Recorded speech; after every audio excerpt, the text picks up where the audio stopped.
inflation. The Labor Department in the United States said on Thursday that consumer prices jumped 7.5%. Why is that so disturbing? Compared with the previous year, the steepest year-over-year increase since February 1982, which means basically that all prices in the economy accelerate. Everything gets more and more expensive. And for those people who cannot raise their salaries or revenues at the same speed, they, practically speaking, lose money. But how did this situation evolve? The average inflation rate in the last 20 years was between 2 and 3%, which is nothing compared to the number we see today. But how did that come so far, so quickly? To understand this, we need to go back in time until January 2020. Do you remember that month? It was the month in which I saw the first time videos on TikTok about the novel coronavirus that started its journey throughout the world in the Chinese Wuhan province. Mostly these videos were available on TikTok and I watched it there. Couldn't imagine what came afterward. In March 2020, almost all governments all over the world realized this virus might be dangerous. So the Western world went on lockdown. And I remember it very well. It was March 12th, a Thursday, when I did my daily morning run. And I have a habit that after running, I go to the next grocery store, which name is Hofer, and the US name is Trader Joe. And surprise, surprise, 8:30 in the morning, the grocery store was not only crowded with people, but also the shelves mostly were empty. And I thought to myself, did I miss a bank holiday? Is the Easter weekend early this year, or do we have additional school holidays that I'm not aware of? So I went by the empty shelves and put a few things into my shopping cart. And when it was my turn in the line at the cashier's desk, I asked the lady, what's going on here? Do we have a bank holiday that I'm not aware of? Grinned. And she said, no. Didn't you hear it? I said, hear what? I don't watch the news anymore. She continued and said, it's from the Ministry of Defense. And information was leaked. And this info said that on Monday, Europe and Austria, as part of Europe, will go on lockdown. And it's unknown when the lockdown will be over.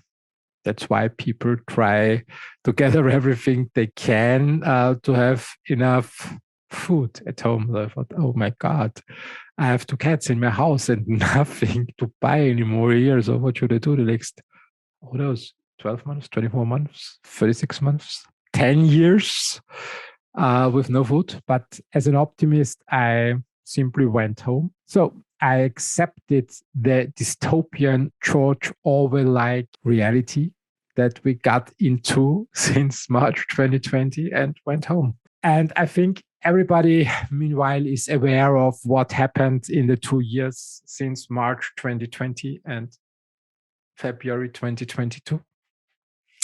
And now the lockdowns seem to be over, and we hopefully, fingers crossed, come close to the end of the pandemic. But the inflation rate is a result of the decisions of politicians in the last 2 years. So what did it do? As most of all companies and public offices and schools, governmental organizations, as basically everything went on lockdown, people lost their jobs.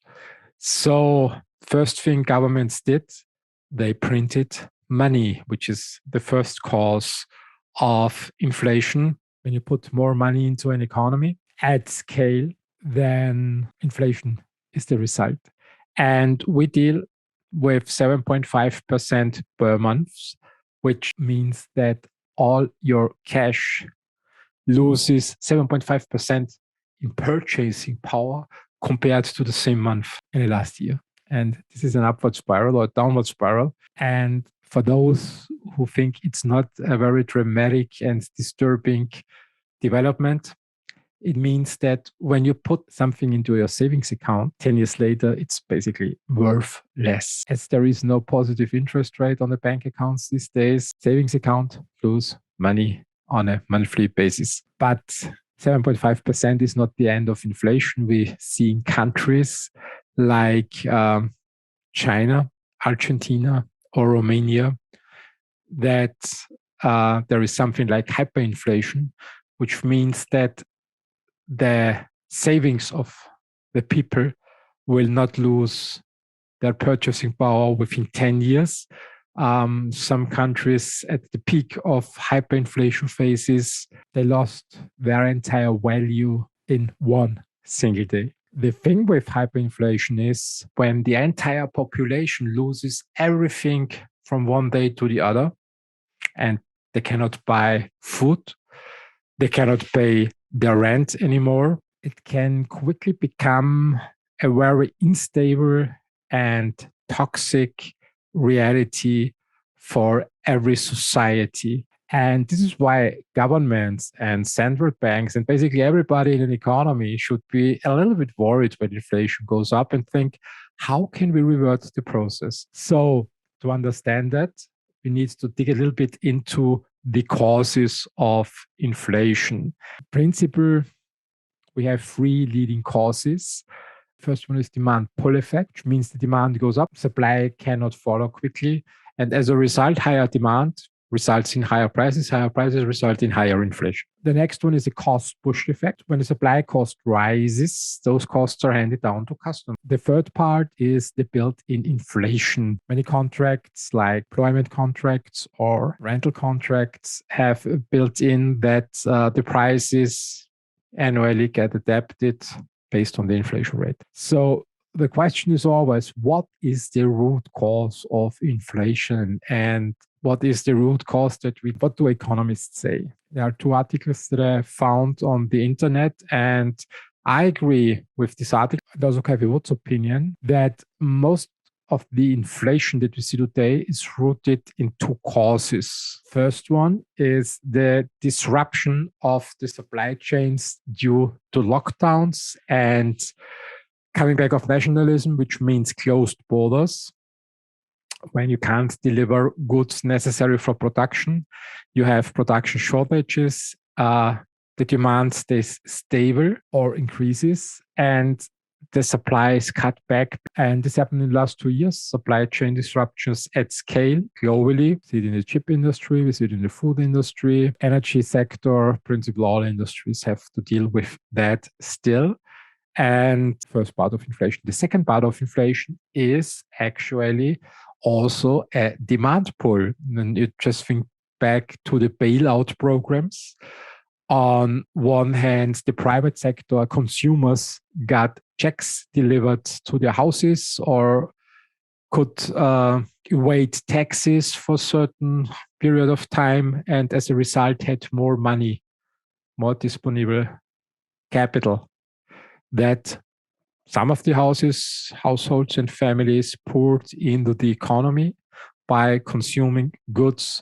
We on one hand have disrupted supply chains, which leads to an increase in prices, and the other side is demand pull, which also leads to that. But it has not been only the consumers, also the governments started purchasing and signing more contracts to keep the economy going.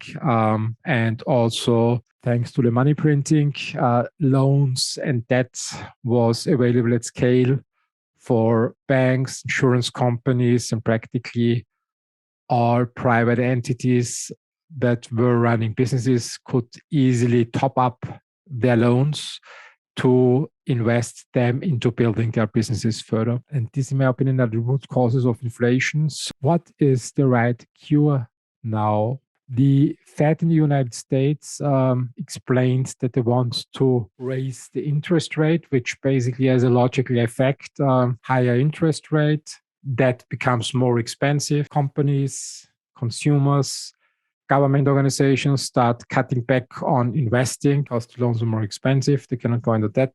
And on the other hand, savings become more attractive, which hopefully, and this is theory, results in lower inflation, lower prices over a couple of months. Is that a cure for the current situation that mostly is caused by supply chains and consumer demand? I hardly believe that interest rates will change a lot. The thing is, with raising interest rates, governments went high on the debt side, companies went high on the debt side, consumers are in debt. Raising interest rate have a good chance to kill a few businesses. What I believe might happen after reading through a few papers is that when governments decide to end the measures that came with the viral threat and with the pandemic, that quickly the supply chains will revert to normal. Also, people go back to office, go to work, and everything settles. And also with that, inflation should vanish quickly. So I think, in my opinion, the simplest solution might be, let's go back to normal and end the measures. Have a great week ahead.